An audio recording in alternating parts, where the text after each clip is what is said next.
Jim Carrey and Mel Gibson have had enough. They have seen what Oprah and Ellen have gotten away with all their life, and now it seems they are joining forces to expose both of them. You have to be part of it to fall away from it. Mm-hmm. So, it's an inside job. Yeah. So, what do you think there's a motive behind these things? I don't think you... No. Probably. What do you think it is? I don't know. But it isn't good. In America, in the United Kingdom, across the globe. And we need to be clear. Shamelessness is not and will never be a superpower. It is the mark of a villain. Kidnapping children is not what great nations do. Both of them have been speaking out against the evils of Hollywood for a very long time. They have spoken out about how everyone in the industry lives and dies for money, but there are some that are willing to go much, much further chasing hedonistic desires than others. According to Mel Gibson and Jim Carrey, Oprah and Ellen are two of those names.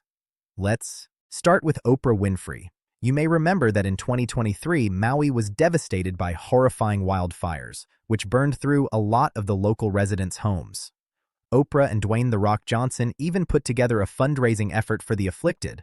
But what the media didn't talk about at the time was that Oprah's estate on the island was left completely unaffected as the properties around hers burned. Isn't that suspicious?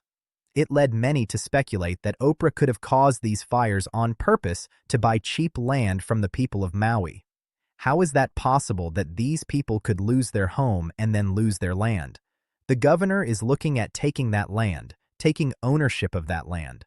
Bro, what's going on in Maui right now is so sad. The state is trying to take the land. The governor came out right after the tragedy saying we're looking to see if we can acquire the land and build a memorial. Take it for the state and make a memorial? How about, give the people their homes back? Even more shockingly, there were rumors and reports of children going missing during the chaos of these fires, and one name kept coming up in connection to them again and again: Oprah Winfrey. Oprah shuts down taking arrest rumors. The media mogul takes to Twitter to respond to awful rumors stating she'd been arrested. After finding out her name was trending on social media, she decided to address the rumors. Oprah tweets, "Just got a phone call that my name is trending and being trolled for some awful fake thing. It's not true. Haven't been raided or arrested. Just sanitizing and self-distancing with the rest of the world. Stay safe, everybody." I don't think people understand how much property Oprah actually owns on the island of Maui. Almost 1,000 acres that she owns this much property on someone else's sacred land. We were so concerned about what was happening in Maui. This is what you do. The People's Fund of Maui. You're jumping on social media and asking the American public, most of whom can't afford to pay their rent right now, to do it for you. Oprah showed up to a Maui shelter with CBS camera crew. It's a little overwhelming, you know? Oprah Winfrey is known for exploiting celebrities on television, but in her personal time, she likes to take advantage of a local people and use their land against them. During the recent Maui fires, Oprah received tons of backlash for her lack of support. And now, some people question whether she planned these fires all along. So let's get into it.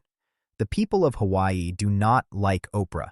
She has taken so much from them, and with the recent Maui fires, she's only made it worse.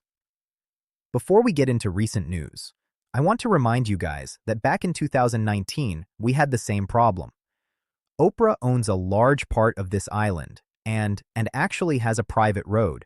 And when there were fires back in 2019, the citizens needed to use her road to get to safety. Yet, she wasn't that open about letting anyone touch her land, even though it wasn't ever her land in the first place. But people were all over Twitter begging her to let the locals use her road. That's right. Oprah has her own secret island. You know who else had their own secret island? Jeffrey Epstein. In case you guys haven't heard, over 2,000 children are still missing in Maui. Of the original 3,000 students enrolled in the classes, only 538 have re-enrolled. And as of yesterday, crews have officially stopped searching for victims of the fires. Where did all these children go? And where are all the parents? Do you really think over 4,000 parents are just sitting at home quiet and not worrying about their children? I would imagine we'd be seeing this all over social media, all over the news, parents hysterical crying, wondering where their kids are. But now, we're seeing none of that. I'm sure you guys have seen this picture before. These are the school buses that everyone's been talking about. There are 16 full-size school buses that each fit around 70 kids, and then there's 6 small ones that fit around 30 kids. This is before the Maui fires. And this is after the fires. Where did these buses go? Nobody can seem to answer that question. Were they used to take these kids somewhere that we don't know about?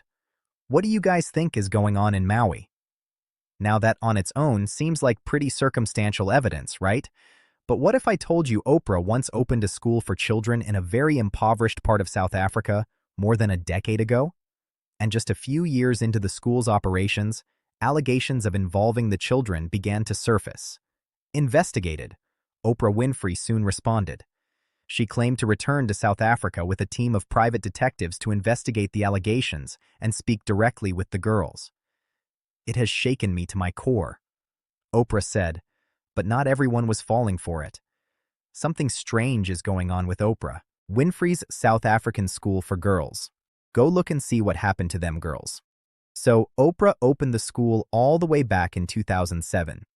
And since the school's opening, it has been marred with many different controversies. You see, shortly after the school opened, a matron of the school was charged with touching several of the girls in a very inappropriate manner. When the crime eventually came to light, Oprah herself went to fire the school's headmistress. Then, in another incident that happened in 2011, law enforcement investigated the body of a newborn that was found in one of the students' bags. Apparently, one of the girls at the school gave birth, but there were no charges filed against her after this incident.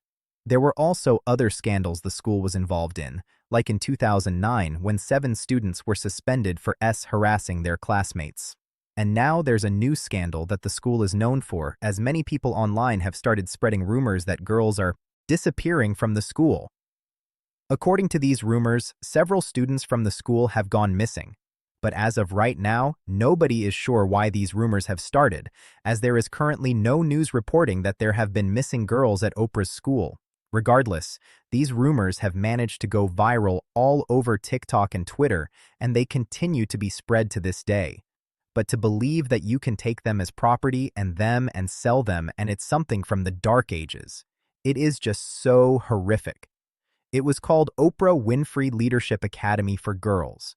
I don't know how many girls there from grades 8 to 12. Well, look how weird this is. Number of students 322, the faculty members 666. Oprah seems to have built herself quite an image, but once you start peeling back the layers, you will be shocked by what you find, such as her support for Donald Trump, a strongly alleged associate of Jeffrey Epstein. You've said, though, that if you did run for president, you believe you'd win. Well, I don't know. I think I'd win. I'd tell you what, I wouldn't go in to lose. I've never gone in to lose in my life. If you pick me, you're going to pick a winner. We let Japan come in and dump everything right into our markets and everything. It's not free trade. I want free trade, but I want it to be like at least we break even, right? We do something. All of these allegations surrounding Oprah, in addition to her associations with some of the worst people on the planet, really made even her fans revisit the sort of person she was. Every deep dive revealed the same thing. Oprah would seemingly do anything for money and influence. Part 6, Final Part. One of Oprah's most recent controversies has to do with the devastating fires that destroyed Maui last August. Oprah, who owns over 2,000 acres in Maui, teamed up with Dwayne "The Rock" Johnson, who spent some of his childhood growing up in Oahu, and created a fundraiser to help the people of Maui, who had been devastated by these wildfires. Oprah's sprawling acres were completely untouched by these devastating fires, nor was the massive long-term rental estate that Dwayne "The Rock" Johnson was renting in Maui touched either. Together, they pledged $5 million each to get this fundraiser started, and then sent a beacon across social media asking more people to donate to this fund. While I'm sure Oprah and Dwayne "The Rock" Johnson looked at this situation as them being generous and doing a good deed, but it was not received well by the public. Dwayne "The Rock" Johnson has a net worth of almost $900 million, while Oprah Winfrey has a net worth of over $3 billion.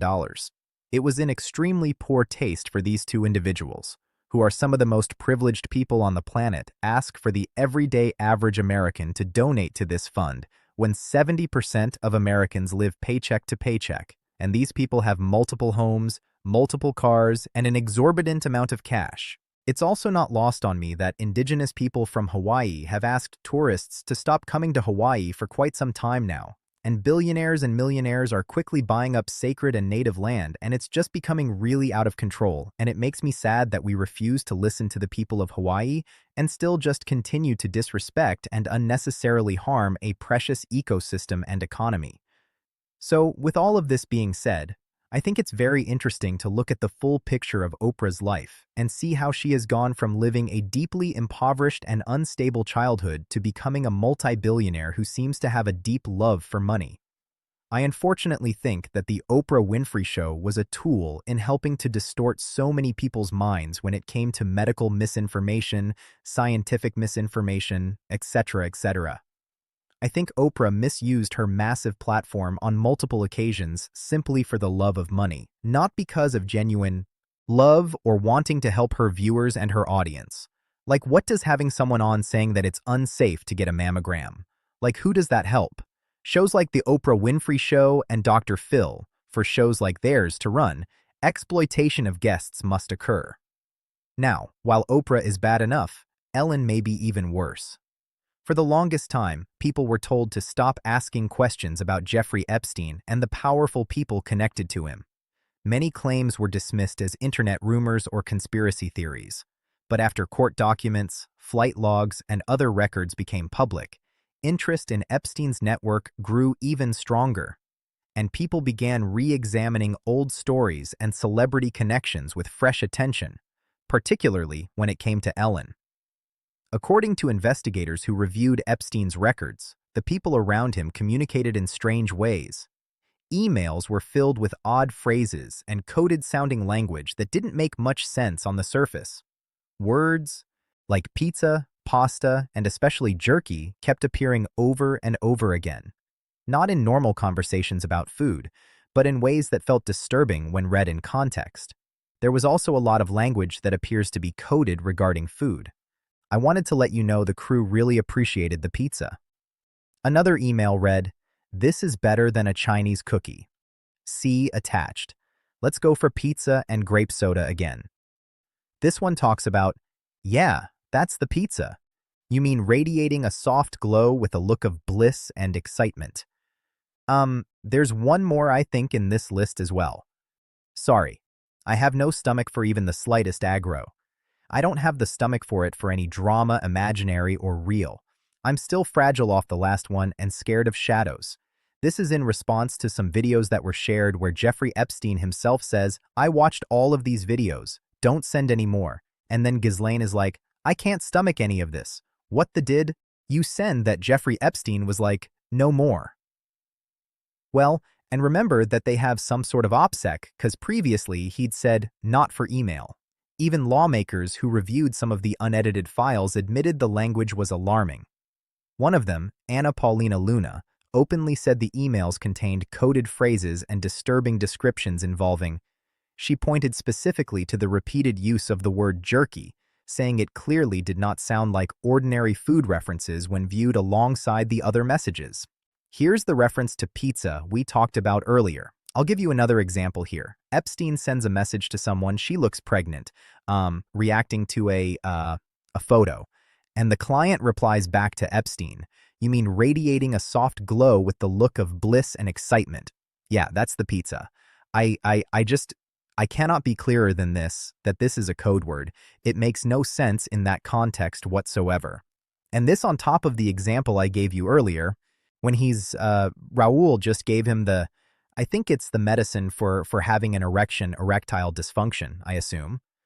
And, or maybe could be even Viagra. And then told him to wash his hands, go have pizza, and grape soda. As has been mentioned time and time again, having adult men, successful men that are very health-oriented, constantly talk about pizza. And pizza with grape soda, which I've never heard before.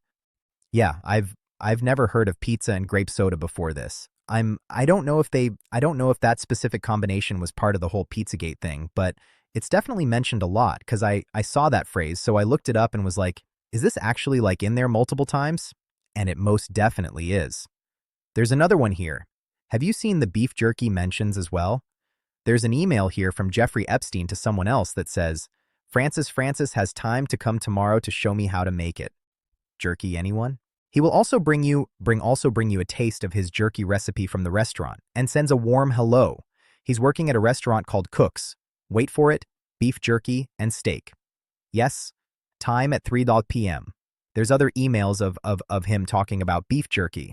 Another one here is Jeffrey Epstein sending it to Steve Hansen saying, hope you're feeling better. Did we analyze the beef as did we analyze the jerky? Now there's talks about jerky talk, referencing meat. Could be for scientific research, could be something else that's even sicker. But there's more emails he's talking about beef jerky. Have you had time to go through those? There's one here. Thank you so much. Super cool.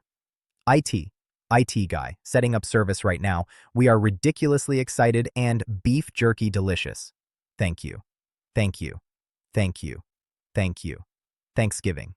So, yeah, it is very, I've got all these emails saved. I actually had somebody send me all of those to say, hey, would you check this out? So I have them. I have not read through all of them, but there's no shortage of terms that are phrased in a peculiar way.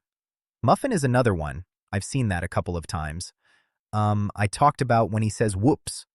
That seems to be in sometimes he says that in very odd terms that seem like they're referring to somebody dying or getting killed. Later, a forensic expert reportedly claimed the language looked like euphemisms for something far darker.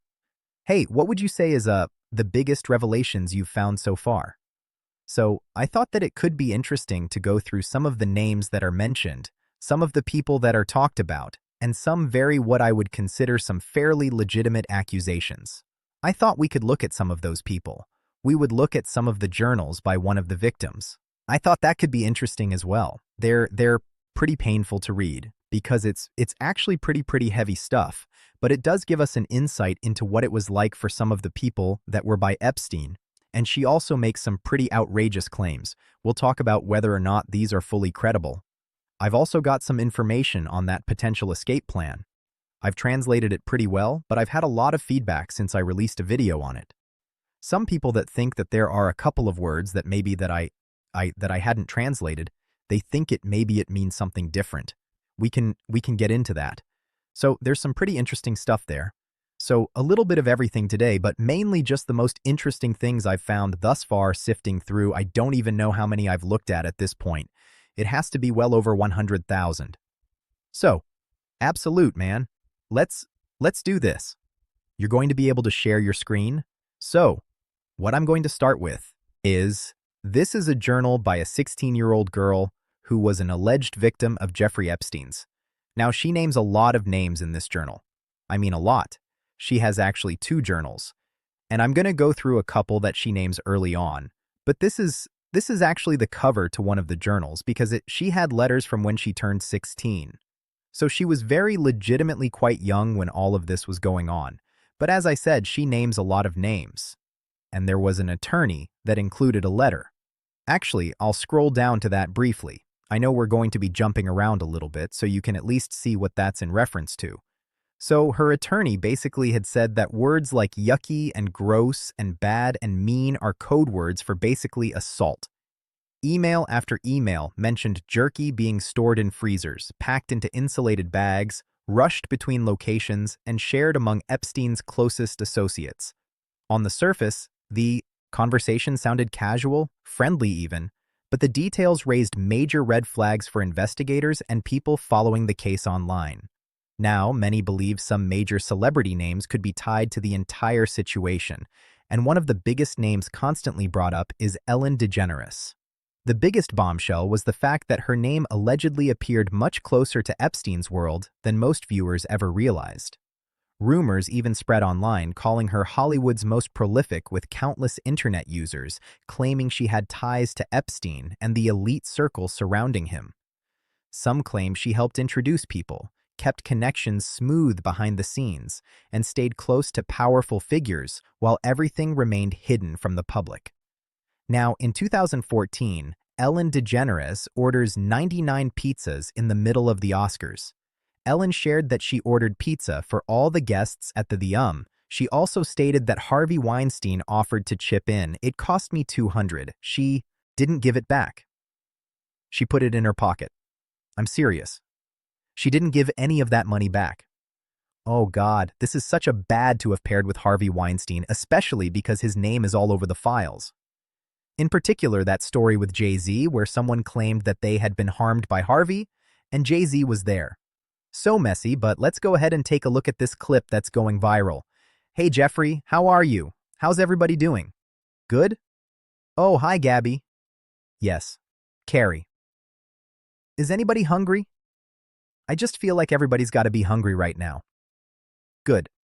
I was hoping you'd say that because I have this crazy idea that I will order pizza. And so if even as Ellen, even her face looks odd here, right? Like there's something so demonic even about the silence in this room, how they're all paying so well attention to her. I would be on my phone. I would not be able to pay attention to this. I don't want it to go to waste. Who will eat pizza if I Jennifer? Yes. Harrison. Yes. Yes. Come on. Oh my gosh, if you guys saw my video about Selena Gomez and the cloning and the Jennifer Aniston pizza parties, shoot. Why did she say Jennifer Aniston's name first? So weird. All right, too large. What do you think? I'm going to order some pizza. That's what I'll do. So I borrowed Pharrell's hat, and I thought I'd pass it around and get some money for the pizza because nobody ever really, What do you have, Harvey? I have 200. Sorry. I'll cover it. Oh, it's just $1. Let's see. What do you have, John? What do you have, 20? Kevin? 20. That's for you. You and Kevin Spacey over here giving some money up. He's broke nowadays because of all the allegations he's had against him. That is when people started revisiting old warnings from celebrities who once hinted that something darker existed inside the entertainment industry. One of the biggest examples people point to is Justin Bieber. Years ago, Bieber openly spoke about feeling scared, uncomfortable, and unprotected as a young star in Hollywood. At the time, many people brushed it off as stress from fame, but now some viewers believe he was quietly trying to warn people long before anyone was ready to listen. Yeah, I think maybe the lean when he was drinking that. Can I say that? There was a time where I was sipping lean. I was popping pills, I was doing Molly, shrooms, everything. And it was just an escape for me.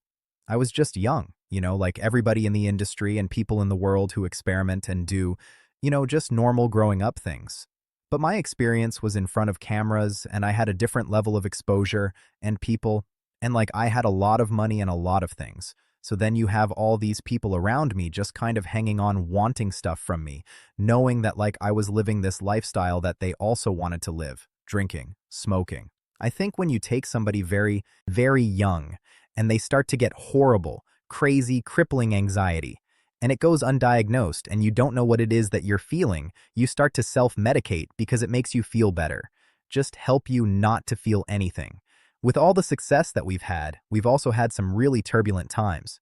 When he turned 18, it started bubbling a little bit. 19 to what was it? 21? That was probably that dark period. We didn't speak a lot during some of the times where he was running amok. I think there were a few times where I saw him and it just kind of hurt my heart seeing him the way he was, so I think I just kind of put a little distance with that for my own sake. It would just go without saying that my position on maybe the path he was going down, but at the same time just letting him live his life and learn and I don't know, just do his thing.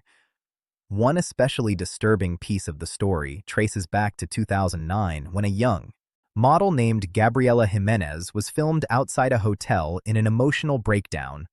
In the footage, she screamed that she had witnessed something horrifying involving wealthy and powerful guests inside. Another clip that keeps resurfacing involves Chrissy Teigen, a longtime friend of Ellen DeGeneres. During an old interview, Chrissy made shocking comments about being willing to eat human flesh if the other person okayed it. Actually, nothing I wouldn't eat or wouldn't drink or wouldn't try. If the person okayed it, I would eat a human. If you were at a very fancy restaurant and they were like a tiny piece of human meat, No, no, no, I think the only way try a tiny bite? No. Really? Absolutely not. Is that terrible? So, throughout all of these interactions, one thing becomes increasingly clear to us. Oprah and Ellen have done more than they let on, and there are very few people willing to stand up to them. Two of those people are Jim Carrey and Mel Gibson, and the sooner they tell us more about what's happening, the sooner we may be able to bring these alleged criminals to justice. Do you think Oprah and Ellen are hiding more things from us? Let us know in the comments below.